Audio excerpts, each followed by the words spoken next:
آپ نے جواب دینے کے بجائے سر ہلا دیا کہ ہاں، میں اللہ کے حکم سے آپ کو یہاں چھوڑ کر جا رہا ہوں۔ جب اس نیک بیوی نے یہ سنا تو کہنے لگی، اگر آپ ہمیں اللہ کے حکم سے چھوڑ کر جا رہے ہیں تو اللہ تعالیٰ ہمیں کبھی ضائع نہیں فرمائیں گے۔ پھر آپ علیہ السلام اپنی بیوی کو چھوڑ کر وہاں سے واپس ملک شام چلے گئے۔ تیسرا، سکھائے کس نے اسماعیل علیہ السلام کو آداب فرزندی۔ اپنی جان دینا آسان ہوتا ہے، لیکن اپنے سامنے اپنے بچے کو مرتے دیکھنا اس سے بھی زیادہ مشکل کام ہے۔ اسی لیے تو بچے کو بچانے کے لیے ماں باپ آ جاتے ہیں اور کہتے ہیں کہ پہلے ہمیں مارو پھر بچے کو ہاتھ لگانا۔ تو معلوم ہوا کہ حضرت ابراہیم علیہ السلام کا آگ میں ڈالے جانا والا امتحان ایک درجہ پیچھے تھا، اور اولاد کو اپنے ہاتھوں ذبح کرنا اس سے بھی بڑی ایک درجہ آگے تھا۔ حضرت ابراہیم علیہ السلام اپنی بیوی اور بچے کو ملنے کے لیے ملک شام سے مکہ مکرمہ آئے۔ آپ علیہ السلام نے 8 ذوالحجہ کی رات کو خواب دیکھا کہ میں اپنے بیٹے کو اللہ کے نام پر ذبح کر رہا ہوں۔ آج صبح اٹھے تو سوچنے لگے کہ شاید قربانی مطلوب ہے، چنانچہ آپ نے 70 اونٹ اللہ کے راستے میں قربان کر دیے۔ پھر 9ویں کے شب کو پھر وہی خواب دیکھا، چنانچہ دوسرے دن بھی 70 اونٹ قربان کر دیے۔ لیکن 10ویں کی رات کو پھر وہی خواب دیکھا کہ میں اپنے بیٹے کو اللہ کے نام پر قربان کر رہا ہوں۔ جب تیسری بار یہی خواب دیکھا تو واضح طور پر سمجھ گئے کہ اللہ تعالیٰ کو میرے بیٹے کی ہی قربانی مطلوب ہے۔ چنانچہ آپ علیہ السلام نے مصمم ارادہ کر لیا کہ اب میں نے اپنے 7 سالہ بیٹے حضرت اسماعیل علیہ السلام کو اللہ کی راہ میں قربان کرنا ہے۔ چنانچہ جب صبح ہوئی تو حضرت ابراہیم علیہ السلام نے اپنے بچے کو پیار کیا اور کہا، بیٹا میرے ساتھ چلو۔ بیوی نے پوچھا، کہاں؟ آپ علیہ السلام نے فرمایا، کسی بڑے کی ملاقات کرنی ہے۔ نام نہ بتایا کیونکہ وہ بالآخر ماں ہے، ممکن ہے کہ قربانی کا نام سن کر اس کا دل پسیج جائے اور اس کی آنکھوں سے آنسو آ جائے اور صبر و ضبط میں کچھ فرق پڑ جائے۔ چنانچہ موٹی سی بات کر دی کہ کسی بڑے کی ملاقات کے لیے جانا ہے۔ بی بی حاجہ نے حضرت اسماعیل علیہ السلام کو نہلا دیا، سر پر تیل بھی لگایا اور کنگھی بھی کر دی، لیکن ان کو معلوم نہیں تھا کہ آج میرا بیٹا کس آزمائش میں جا رہا ہے۔ البتہ روانہ ہوتے وقت ابراہیم علیہ السلام نے بیٹے کو کہہ دیا، بیٹا ایک رسی اور چھری بھی لے لو۔ اس نے پوچھا، ابا جان رسی اور چھری کس لیے لینی ہے؟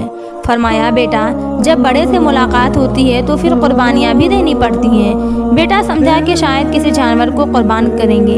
یوں حضرت ابراہیم علیہ السلام اپنے لخت جگر کو قربان کرنے کے لیے گھر سے چل پڑے۔ جب وہ اپنے گھر سے چلے گئے تو پیچھے شیطان ملعون بی بی ہاجرہ کے پاس آیا اور کہنے لگا، تجھے پتا بھی ہے کہ آج تیرے بیٹے کے ساتھ کیا ہونے والا ہے؟ انہوں نے پوچھا، کیا؟ وہ کہنے لگا، تیرا خاوند تیرے بیٹے کو ذبح کر دے گا۔ انہوں نے کہا، بوڑھے تیری عقل چلی گئی ہے، کبھی باپ بھی اپنے بیٹے کو ذبح کرتا ہے؟ وہ کہنے لگا، ہاں ان کو اللہ کا حکم ہوا ہے۔ جب اس نے یہ کہا کہ ہاں ان کو اللہ کا حکم ہوا ہے تو بی بی ہاجرہ کہنے لگی، اگر اللہ کا حکم ہوا ہے تو میرے بیٹے کو قربان ہونے دو، کیونکہ اگر میرے بارے میں اللہ کا حکم ہوتا تو میں بھی اس کے راستے میں قربان ہونے کے لیے تیار ہو جاتی۔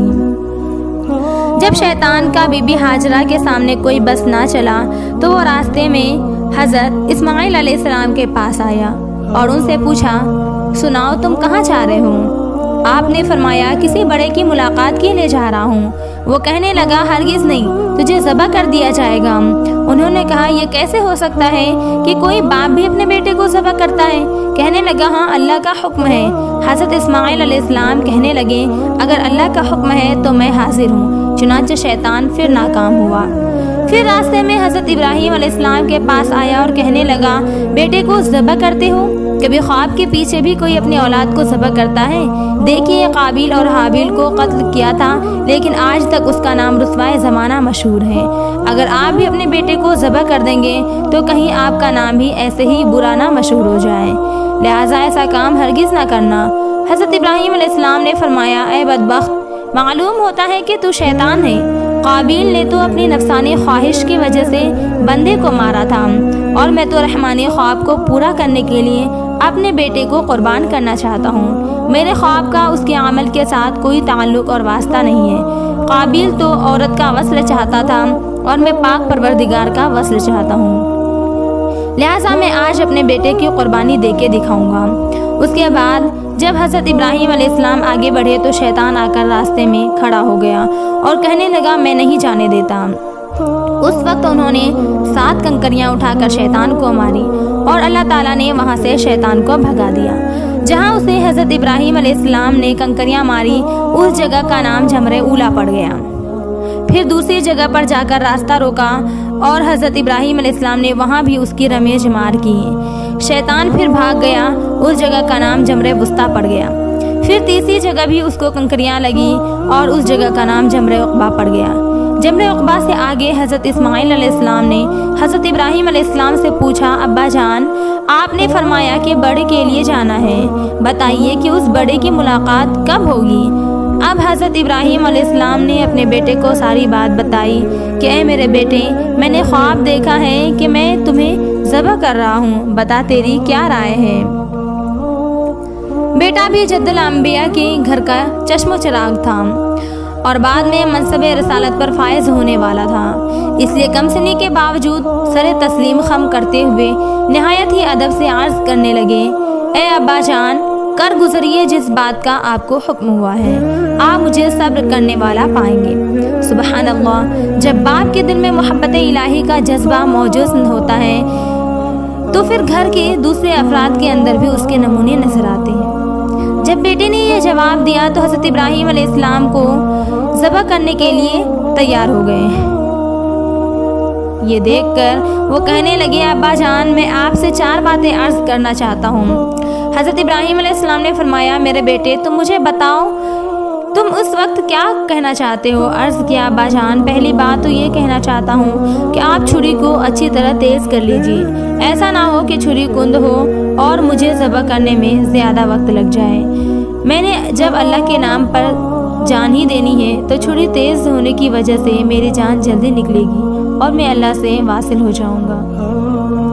یہ سن کر حضرت ابراہیم علیہ السلام نے چھری اور بھی تیز کر لی اور پوچھا بیٹا دوسری بات کون سی ہے؟ بیٹے نے عرض کیا ابا جان میں چھوٹا ہوں، آپ مجھے رسی سے باندھ دیجیے۔